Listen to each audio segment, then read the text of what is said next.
There's been some other developing stories related to this. Iran's National Security Council authorizing the Iran-aligned Popular Mobilisation Forces to defend itself. Now, that's following, of course, an attack on its headquarters that the government said was carried out by the US. The strike on Tuesday killed at least 15 members of the armed group, which is integrated into Iraq's armed forces.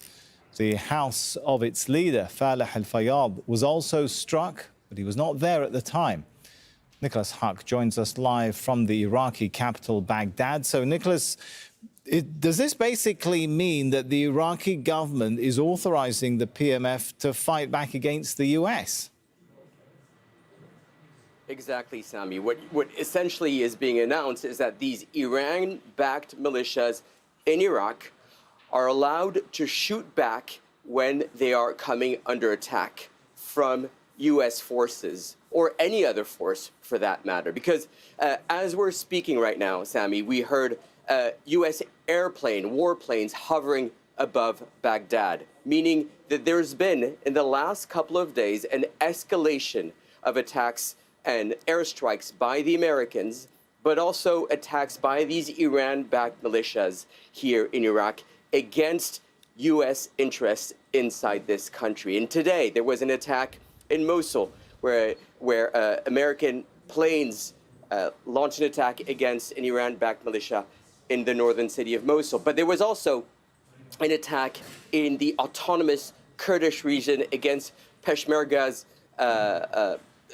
location, missiles that, according to the Kurdish authorities, came from Iran. So the foreign minister of Iran is going to appeal to the UN Security Council and complain against these aggressions from both the United States and Iran. Sami?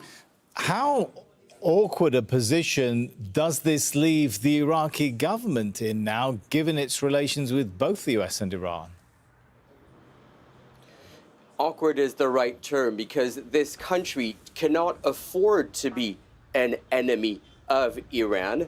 It needs to have close relationships. It cannot afford to be an enemy of the United States. And it's caught in the middle of this war. Now, Iran shares the largest land border with Iraq, shares the largest land border with Iraq, and we're seeing this escalation of attack. And this decision taken by the Iraqi government to authorize these Iran-backed militias in Iraq to respond to these attacks means that there are risks of having a spiraling effect of violence.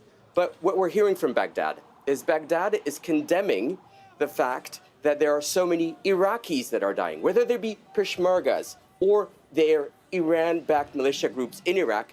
They are Iraqis that are dying. So far, 50 Iraqis have died since the beginning of the war.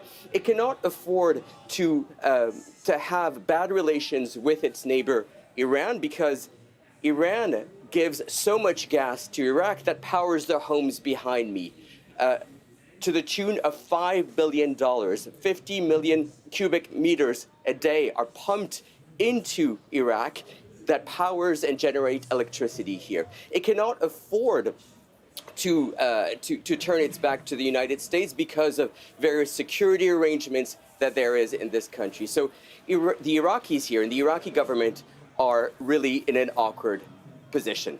Sami? That's Nicolas Haque live for us from Iraq.